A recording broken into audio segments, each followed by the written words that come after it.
In the quiet town of Rosehill, crime was almost unheard of. The streets were lined with neat lawns, white fences, and neighbors who waved every morning. So, when the Bennett family was found murdered in their home one calm Sunday morning, the entire town went into shock. The Bennetts seemed perfect. Daniel Bennett, a respected architect known for his modern home designs, his wife Laura, a loving homemaker who volunteered at the local library, and their teenage son Ethan, a quiet, intelligent boy everyone admired.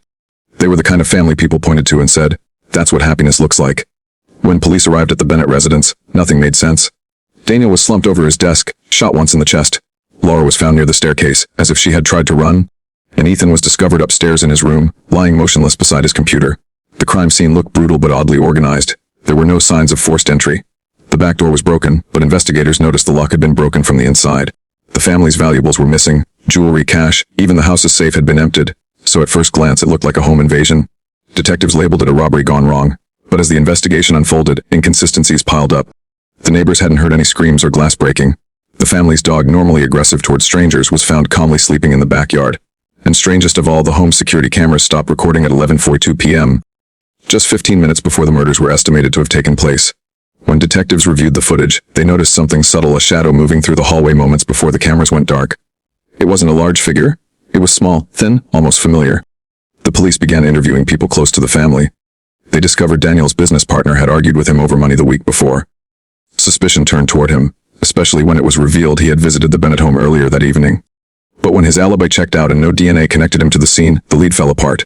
Then, while rewatching an old family video for clues, a detective spotted something chilling. Young Ethan Bennett, smiling for the camera, quietly typing numbers into his father's office keypad. The same code that opened the family safe. The perfect family was no longer what it seemed. As detectives dug deeper into the Bennett family's life, their picture-perfect image began to fracture. Hidden beneath their polished smiles were secrets. And at the center of it all was Ethan Bennett. Ethan had always been described as quiet, shy, and intelligent. Teachers said he was polite but distant. He didn't have many friends, spending most of his time on his computer or locked in his room. His parents thought he was simply focused on schoolwork. But what they didn't know was that Ethan's computer held something far darker than homework. Forensic analysts uncovered a hidden folder on his laptop named Projects.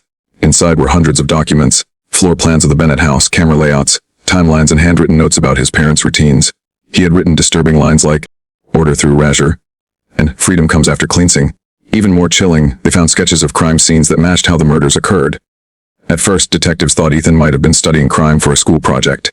But then they discovered online messages linked to a secret username, Architect Offendings. Through this account, Ethan had been active on dark web forums where users discussed committing the perfect crime. He had posted questions like, "How do you make a break-in look real?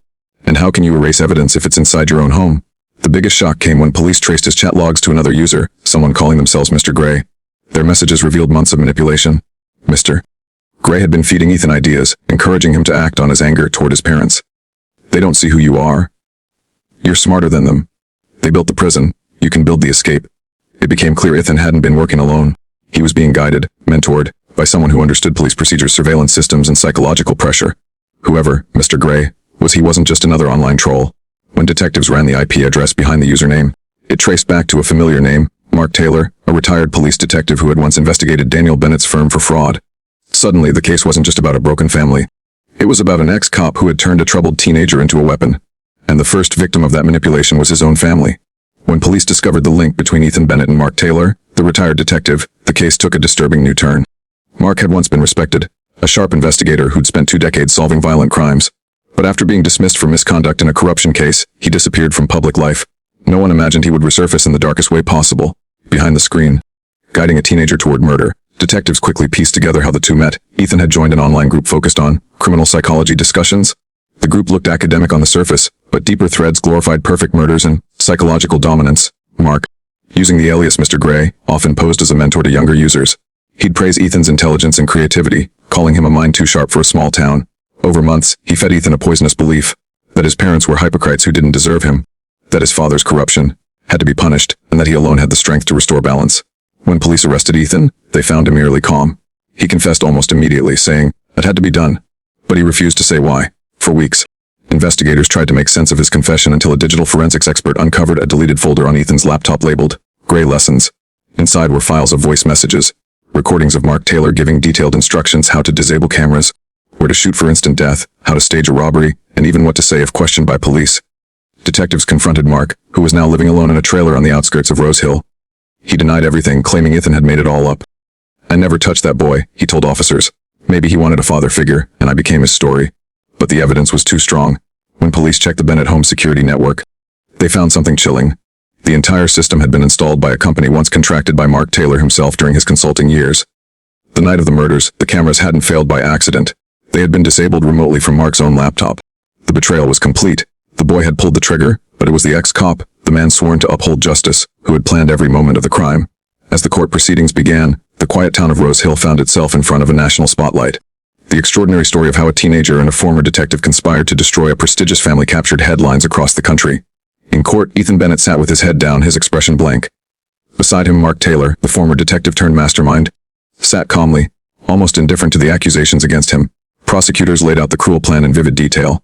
They showed how Ethan had studied his family's routines for months, the times they left the house, the number of security cameras, the location of the safe. They revealed how Mark had coached him every step of the way.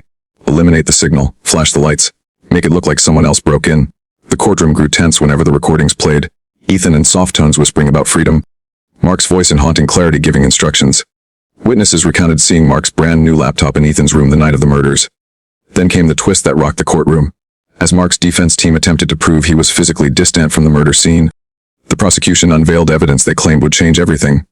A hidden flash drive found in Ethan's backpack contained video recordings not only between the two but a revelation Ethan dropped in passing. You said if I did this, you'd fix everything. You said my mom wasn't really my mom. The courtroom grew silent. DNA testing was expedited, and the results arrived the next morning.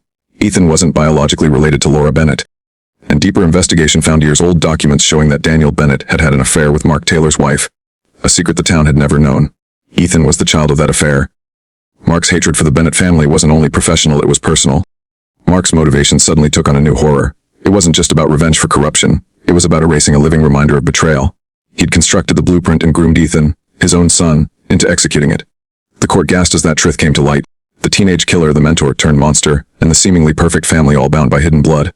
In that moment, the case transformed. It became not just a tragic murder, but a twisted family saga where love, betrayal, identity, and vengeance collided. When the jury filed out, the town knew they were witnessing something far darker than a simple home invasion. What had looked like a flawless crime turned out to be a terrible legacy handed down in shadows after the shocking DNA revelation. The courtroom was thrown into chaos. Cameras flashed, reporters shouted, and the once sympathetic faces watching Ethan now stared in disbelief. The truth was almost too twisted to comprehend. The boy had killed his adoptive parents under the psychological control of his biological father, the man who had orchestrated the entire nightmare. Mark Taylor sat motionless as the verdict was read aloud. The jury found him guilty on multiple counts: conspiracy to commit murder, manipulation of a minor, and obstruction of justice. Ethan, being only 17 at the time of the crime, was tried as a juvenile. But even so, the judge described him as a mind molded into darkness. Ethan was sentenced to a secure psychiatric facility until he turned 25, while Mark faced life in prison without parole. Yet the story didn't end there. A year after the sentencing, strange things began happening in Rosehill again. A detective revisiting the case found that some of the deleted files on Ethan's computer had reappeared in online forums, the same ones where he and Mark had met. The files were uploaded under the username New Architect. At first, police thought someone was simply exploiting the case's fame, but the deeper they looked, the more disturbing it became.